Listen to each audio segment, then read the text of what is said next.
Hare Krishna.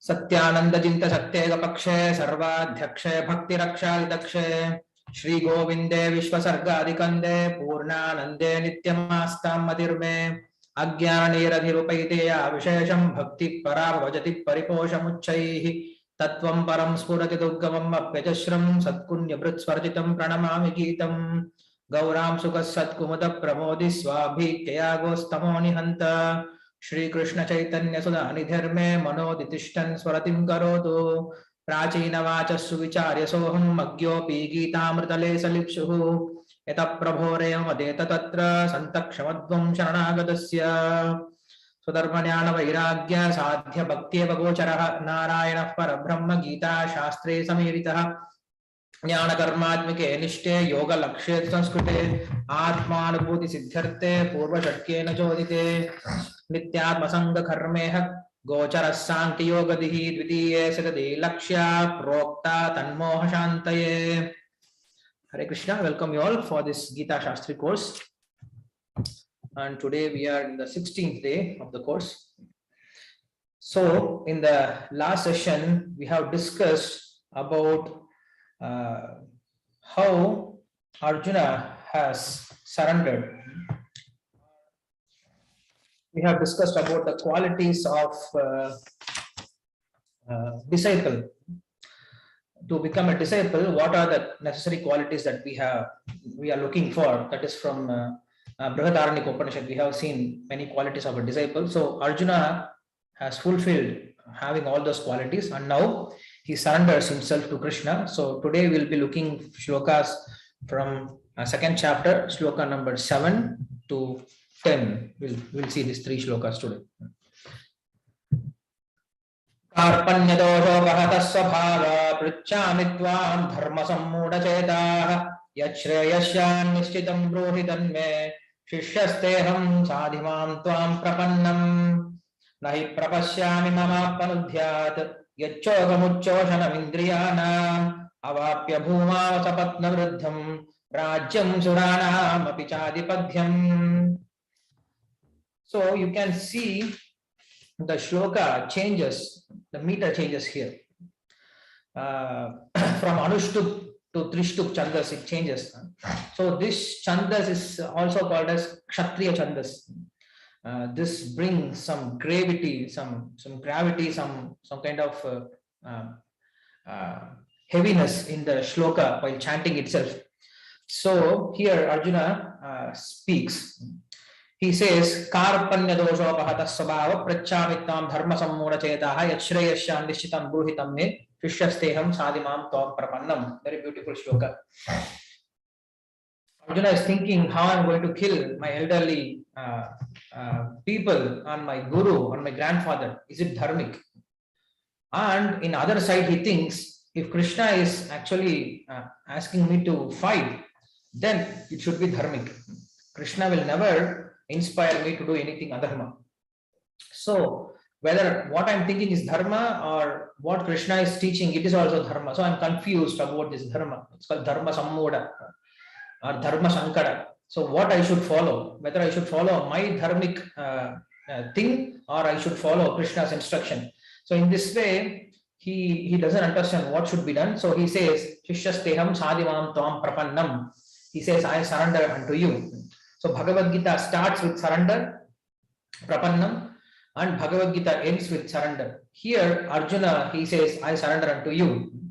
And then in the end of Bhagavad Gita, Krishna will say, Parityajya mamekam sharanam vraja. So the theme is very clear. It is prapatti. Bhagavad Gita is a prapatti shastra, that is surrender, complete surrender to Krishna. So in the beginning, a disciple accepts a guru, and but after seeing his advancement, then guru accepts the disciple. There's a difference accepting in acceptance. First of all, we accept a guru, and then we try to follow his instruction, and then we try to advance, and then when guru sees our advancement, then he actually accepts us as his disciple, and then he start to instruct us more and more things. So this surrendering process should be done only to Krishna. or to Guru only. When we say, I only believe in you, you are my only hope, you are my only protector, these words should be used only for Guru and Krishna. We should never use this word to anyone else. To anyone and everyone, we should not say, I only believe in you, please help me, you can only protect me. We should never say these words to anyone. Surrender means only to Krishna and to Guru. So here Arjuna, he's saying Karpanya. What is Karpanyam? Karpanya means covered with metal ego. Or it comes from Kripana. It comes from the word Kripana. Kripana means one who leaves this world mentally unable to part himself with his possession is called Kripana. So this kind of mentality, it is by weakness of heart. So first of all, Arjuna, even though he is in confusion, he understands that he is in confusion. It is not like he's so confused, like he did not even understand that he is in confusion, like today's people, or like a mad person. A mad person, he is mad, but he never understands he is a mad. So Arjuna is not that much mad. He understands, yes, I have a problem, I'm in confusion and I need a solution. So Arjuna, he accepts, yes, I am lacking in something. He says, Karpanya dosha apahata svabhavaha. Karpanya means, the another meaning is lack of knowledge of Brahman, or the soul, or the super soul, or the spiritual knowledge. Because of lack of spiritual knowledge, I have this fault of possessiveness towards my family member. And because of this fault of possessiveness, I have the weakness of heart. And because of this weakness of heart, I have confusion that what I should do. So because of this confusion, I am bewildered about my duty. So these are the steps of his fall down. So he accepts Karpanya dosha. That is dosha. That is dosha means it's a fault. It's a problem. He accepts. First of all, when you understand you have a disease, then you will search for medicine. Without understanding that you have a disease, you will never search for a medicine. That is the problem with materialistic people. People, they think we are perfect, we are good, we don't have any problem. But when you understand you have a problem, then only you will search for a solution. So here Arjuna very sincerely accepts Karpanya dosha apahata svabhavaha. Svabhava means apahata svabhavaha. That is not my nature. Actually, this is not my nature to give up fight. But now my svabhava is changed. My nature is changed. So Prichami, I'm asking you, Tvam, I'm asking you, Dharma Sammoda Chetaha, please instruct me what is best Dharma. Who is confused about my own Dharma? Yet Shreyasyan, what is best for me? Nishchitam Bruhitanme, please say in conviction.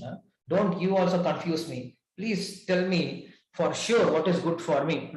Shishyasteham sadimam tvam prapannam. I am a soul surrendered to you as a disciple. So please instruct me.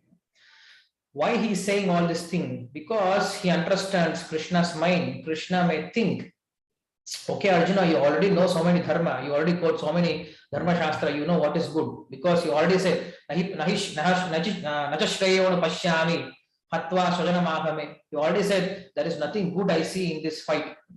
So you have already said, Shushrama, you have already said, I have heard from Vedic Shastra that fighting is not good. And also will incur sin and I will suffer in the hell. So all this thing you have already said. So you know already what is to be done. So you can do whatever it is good for you. You are such a learned person and I'm just a friend of you. I cannot instruct you more than this. So if you want to get instruction, then already I have told you, just fight and be happy. That's what Krishna said. So now Arjuna is saying, no, I'm not just a friend and really I don't know what is dharma. And I'm confused about what is good for me. So please, you instruct me. So this shows the qualification of a disciple. In Mundaka Upanishad, we have this famous shloka. Pariksha lokan karmachitan nirvedamadaya tad vijnanartam sagurumeva abhikachet samitpanihi shotriyam brahmanishtam. Pariksha loka means after examining lokan. Lokan means Vedic literature. Usually lokan means, it can mean this material world, but there it means Vedic literature. After searching through full Vedic literature, Pariksha Lokan, Karmachitan, Nirveda Mataya, after being frustrated, not able to understand the real meaning of Vedas, what happens? Tadvijnanartam sa gurumeva abhigachet. To understand that knowledge which is hidden in the Vedic literature, he has to approach a guru to understand that knowledge. Because if you go through the Vedic literature, it confuses you. One Shastra says do this, other Shastra says no, don't do this. So when you read Shastras, you get confused. You don't know what is good for you. You don't know what you should do. What is your duty? So in this way, after examining, you come to a conclusion. Yes, I'm not able to understand myself. What is good for me? I'm not able to come to a conclusion what I should follow. So better it's for me to go to a guru and surrender to him and hear from him. So with this understanding, with this conviction, if you surrender to a guru, then you can understand the Vedic understanding. Otherwise, it's like normal people. They think we know everything. So if you know everything, you will not understand anything. That's what Shastra says. If you think you know, you don't know anything. If you think you don't know, then only you start knowing things. So here Arjuna, he accepts, yes, even though I may be well versed in Shastra, but really I don't know what is good, what is dharmic. Acharyaman Purusho Veda. This is what Chandogya Upanishad says. One who knows Acharya, he knows Veda. One who has Acharya, one who has Guru, he knows Veda. Without surrendering to a proper Guru, we don't know what is Vedic literature. So he says Karpanya, Kripana. This word Kripana is very famous word in Shastra. There is a beautiful description for this word Kripana and Brahmana. Yova etat aksharam dhargi aviditva asmal lokat praiti sakripanaha. Ataya etat aksharam dhargi viditva asmal loka pratissa brahmanaha. This is what Brihadaranyaka Upanishad says. It says that yaha va etat aksharam dhargi aviditva asmal loka. Without knowing the nature of spirit, if someone leaves this material world, he is considered as Kripana. Why? Because he has given this human life to understand that spiritual knowledge. So after gaining this human life, without understanding the purpose of human life, or without achieving the goal of human life, or without using this human life properly, if he just leaves this world, then he is considered as miserly person. What is miserly person? He has so much money, but he doesn't want to use it properly. He just acquires and he just keeps it for no reason. He wastes and then he dies. So this is called miserly person. And then we have this human life, this human body. It's the greatest wealth. So after gaining this wealth, what we are doing? We are not utilizing. How it should be utilized? It should be utilized in spiritual inquiry. If you don't inquire, if you don't know, if you don't realize the spiritual knowledge, then you are actually wasting this human life, and that's why we are called as Kripanaha. And who is Brahmana? One who leaves this world after gaining the spiritual knowledge for which the human life is given, then he is called Brahmana. It's a very simple definition which Brihadaranyaka Upanishad says. So here Arjuna is saying, I am a Kripana. I don't know the meaning of the spiritual knowledge, and my intelligence has become very miserly. My consciousness has become very miserly. So now I am in a suffering condition. So please tell me what is good for me. It is said that when you are happy, you don't give any vow, you don't make any promises. When you are sad, don't make any decisions, because in both the condition you will make mistakes. Like when you are happy, if you give any promises, then you will be in trouble. Like we have famous example of Dasharatha. He was so happy when he saw what is his name? The Rishi who comes to take Rama. So when he saw the Rishi who is asking for Rama, immediately he was very happy. And then as soon as he comes, he says, okay, Vishwamitra. He says, okay, Vishwamitra, whatever you want, I will give you. You take it. Then he was so happy. He said, okay, I give you promise, whatever you want, I will give you. Then he was in problem. He asked Rama. Then he couldn't give Rama. And in the similar way, when Kaikeyi, he came and he was so happy. He was in so happy mode. He said, whatever you want, I will give you. And then he was in trouble. So when you are happy, when you are in happy mood, don't make promises, because in happy mood you will give promise, and then after going to home you will think, okay, whether I should do it or not, whether it's proper or whether I can do it or not. So like that. And also when you are in sad position, when you are in sad condition, don't make any decisions also. Like we have Dhruva Maharaj, and then we have Janamejaya. So when they were in sad condition, they were doing appropriate things. So here Arjuna is in sad position. When you are in sad condition, your heart doesn't bring up good thoughts. It always brings you lower kind of thoughts. So don't make any decisions. So here Arjuna is saying, I am in a very bad mood now. I'm in a sad position, so I'm not able to make decisions. So please, you instruct me what is good for me. Yashreyascha nishchitam bruhitam me. Yashreyascha nishchitam bruhitam me. Shishyasteham sadhimanam tvam prapannam. Just he has asked this one word. Yashreyascha nishchitam bruhitam me. He asked only one question. Please tell me what is good for me. For this, Krishna could have say, just fight. He could have just said this one word, because that is a good for me. That is the good for Arjuna. But Krishna did not stop with one word. He spoke full Bhagavad Gita. That is the quality of Krishna. That is the quality of Audharya. Audharya means if you just ask for one thing, he will give you unlimited things. Just like Vrindavan cows. In Vrindavana, cows, they are so full that if you bring a pot, the cow immediately fills the pot, and then you bring the second pot, you bring the third pot, you bring the fourth pot. Pots are getting filled, but from this cow's udder, the milk is not stopping, because it is just flowing continuously, and then the milk continuously flows, and the whole Vrindavan sand is covered with milk. This is just like Krishna's instruction. When Arjuna asked one question, please instruct me what is good for me, Krishna just did not stop with one answer. He started to give full answer. He did not just said one good thing, but he said all the good things, whatever he knows. So that's why Krishna is very special. You just go for one thing, and Krishna will give you unlimited things. So that's a quality of Arjavam.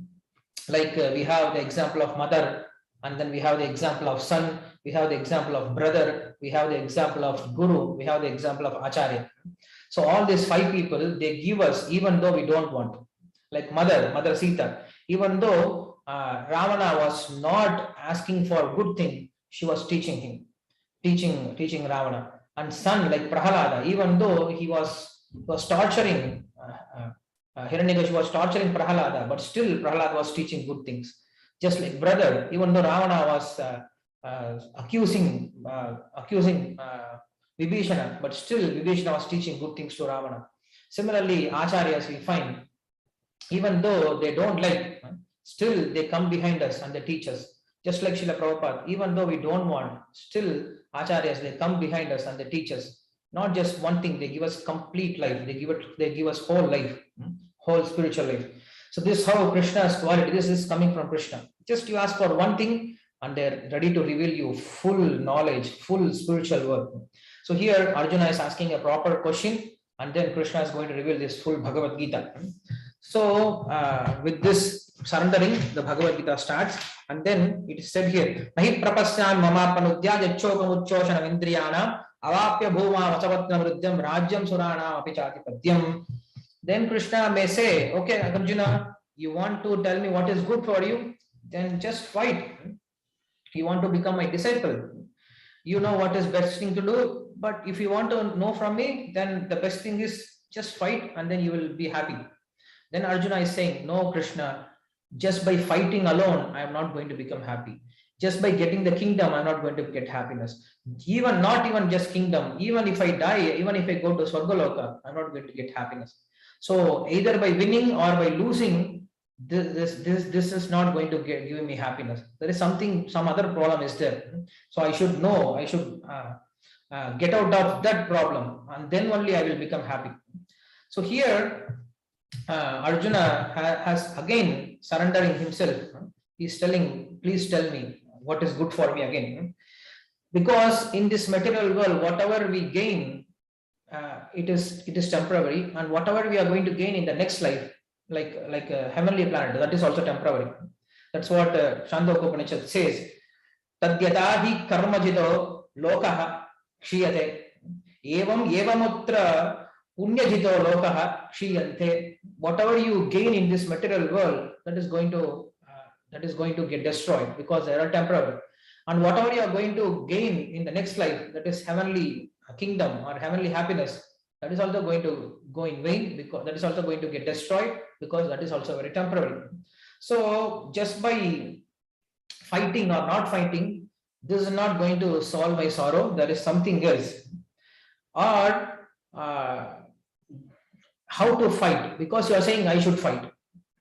But I am seeing just by fighting, my sorrow is not going to get finished. So how I should fight? That is a subtle question is Arjuna is asking here. Because when he surrenders to Krishna, what does it mean? He accepts him as a guru. If you are accepting him as a guru, then you should follow what Guru says. Guru has already told him to fight. Krishna already told him, Yuddhasva Bharata. He already told him you should fight. So now Arjuna is reconsidering. Okay, you already told me to fight. But I see Krishna, even if I fight, my sorrow is not going to get destroyed. So what I should do? So here Arjuna has convinced, yes, I should fight. Because you are saying that is right. But I see just by fighting or just by giving up the fight or gaining the heavenly planet, I'm not going to get happiness. There is something else which is in my mind, which is pinching my mind, which is the cause of my suffering. So I should get rid of that thing. So you should instruct me what is good for me. So that's how Arjuna is concluding this shloka. Then Sanjaya Vacha. एवमुक्तो Rishikesh गुडाकेशः परन्तप नयोत्सयति गोविन्दं मुक्त्वा तूष्णीं बहूवः तमुवाच ऋषिकेशः प्रहसन्निव भारत सेनयोरुभयोर्मध्ये विषीदन्तमिदं वचः. Very beautiful thing again. So in this way, Sanjay is speaking to Dhritarashtra, Evamuktaha. In this way, after talking Rishikesham to Rishikesha, Gudakeshana Parantapa, the Parantapa who makes everyone tremble in the who is a afflictor of the enemies, the Parantapa, he spoke those words to Govinda. He said, I am not going to fight. Nayotsaiti Govinda Uktva Tushnim Bahu Baha. He said, Krishna, I am not going to fight. So with this word, he stopped. So here, again, he surrenders himself to Krishna. He says, Krishna, I am not going to fight. But I am going to become an instrument in your hand. If you want me to fight, definitely I will fight. But for my own sake, I'm not going to fight.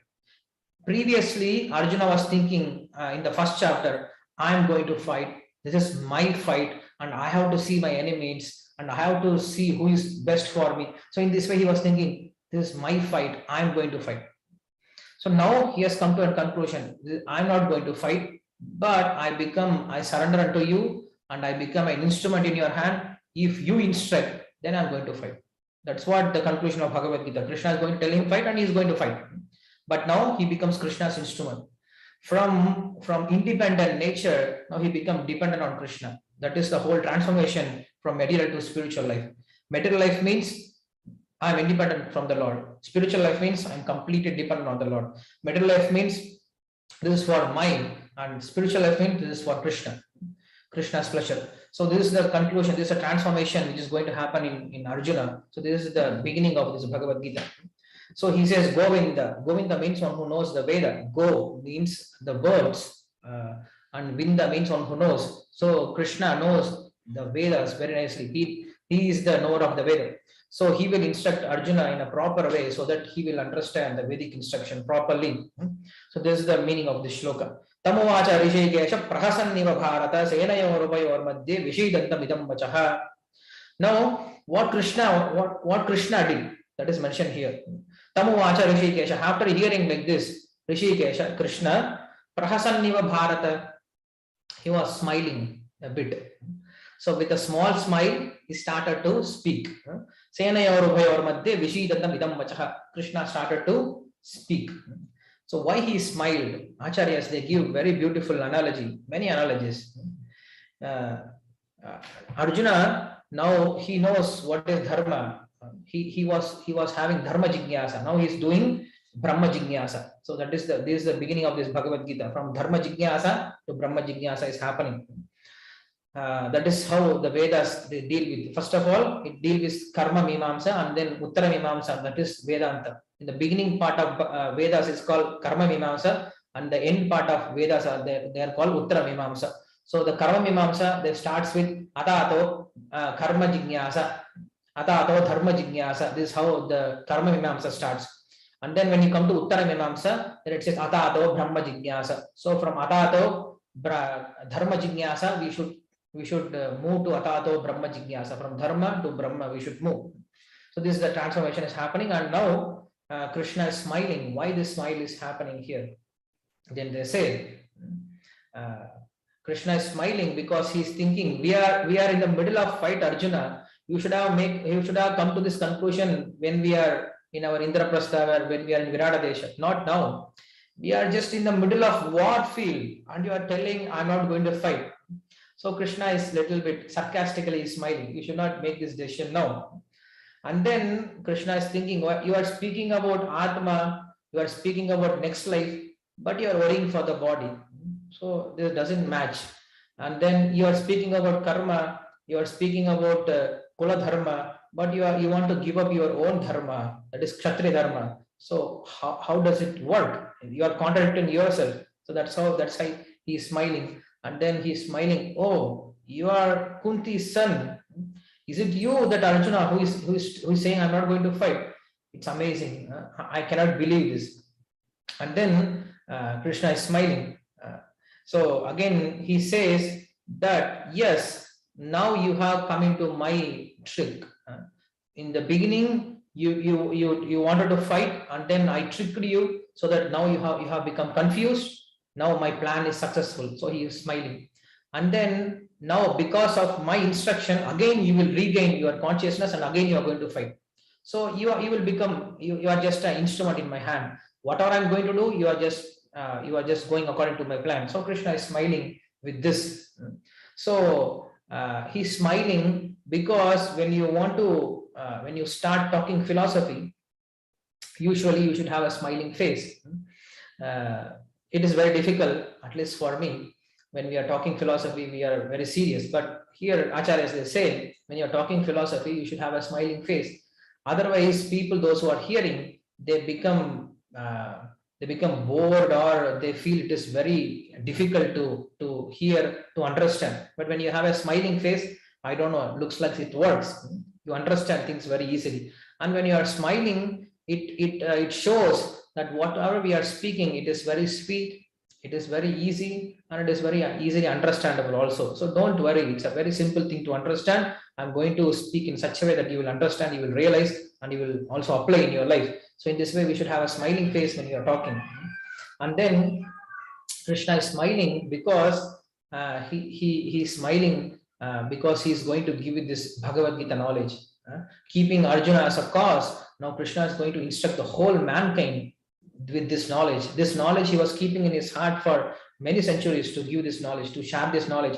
So ultimately Krishna is happy. Okay, ultimately I'm going to give this knowledge. Just like a motherly, this cow having so much milk in his udder. So it is suffering. Who is going to take this milk? It is becoming heavier and heavier.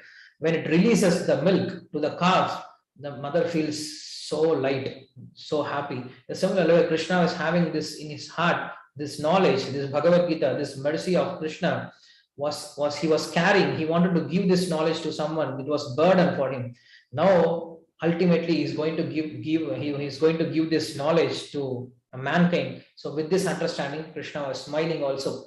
And also to Dhritarashtra, this smile shows like a cunning smile. Dhritarashtra, don't worry, I'm here. Don't become so happy that Arjuna has given up the fight. I'm here to make him fight, and definitely he is going to destroy all your family. So the same smile, it can mean differently for different people. Like Krishna's appearance in Mathura, Krishna appeared, different people saw Krishna differently. In the similar way, Krishna's smile, Arjuna sees differently, Vyasadeva sees differently, devotees, they see differently, Arjuna he sees differently, Sanjaya he sees differently, and then Dhritarashtra he sees differently also. So, and then Krishna is smiling because Krishna is ultimately the supreme controller. He says, don't worry, Arjuna, I'm the controller. Everything is under control without tension, because in this situation, everyone will get tense. The whole war is going to get ready, and then everybody is ready looking to throw the arrows. And in the middle of this peak hour, he's saying, no, I'm not going to fight. So any sane person will become insane, and they will start shouting on them. But Krishna, he knows what is going to happen. He knows he is the controller. So why he should get tension? He is Atmarama. Whatever he does for his Ananda, not for his suffering. So Krishna is smiling. Arjuna, don't worry. Don't take any tension. I am here to help you. nothing is going to happen. So with this smile, he starts speaking, and then Krishna is smiling because he's showing his teeth. Nowadays we have this toothpaste advertisement. So toothpaste advertisement, everybody smiles, he, and then some light comes from this tooth, from this teeth. But actually we don't have this kind of light from our teeth. But Krishna's teeth have so much brightness. So Krishna is showing to Arjuna, you see Arjuna, you are in this darkness of illusion. So this darkness can be dissipated just by means of my smile. By means of this smile, this rays coming from my teeth are enough to dispel your ignorance. So with this understanding, Arjuna, Krishna is smiling. So Bruhi Nayotsya, you are saying, just tell me what is good for me. Just now you told me what is good for me, and then now you are saying Nayotsya Govinda. So why are you contradicting yourself? So this shows this shows that you are very confused. Don't worry, I'm going to, because in the previous shloka he said, just tell me, Bruhi Shishyasteham Sadimam Tvam Prapannam. He said, just tell me what is good for me. And in the next shloka he said, Nayotsya Govinda. So you are contradicting. You are saying I'm surrendered, and you are saying I don't want to fight. So you are confused, Arjuna. I will teach you. Don't worry. So with this light mode, Krishna is smiling, and then he starts speaking Bhagavad Gita. So we will also hear Bhagavad Gita from Krishna's mouth through Acharya's commentaries. So in the upcoming days, and then we have made a small change that every week in a week we'll have 3 days classes. So every Monday, Wednesday, and Friday in the evening 6:30 to 7 o'clock we'll have this Bhagavad Gita class, because every day means it's very difficult for both of us also to continue this. So we'll see from Wednesday the Bhagavad Gita, very beautifully described. Now you can understand how when we hear from Acharya's commentary, how it actually makes some different senses, or how we can understand from various point of view. It's very, very pleasing. It's very nice. It's like a conversation. It's a beautiful conversation that we are going to discuss through Acharya's commentary. So I again thank you all for coming for this course. We are actually expecting more than 100 devotees have registered, but due to some various reasons not able to participate. Doesn't matter. At least I'm learning Bhagavad Gita, and I'm able to teach, and whomever is having time, they can also come and hear. It is ultimately beneficial for both of us. So I'll end here, and we'll see from Wednesday the instructions of Krishna from Bhagavad Gita. Thank you very much. Hare Krishna. Srimad Bhagavad Gita ki jai.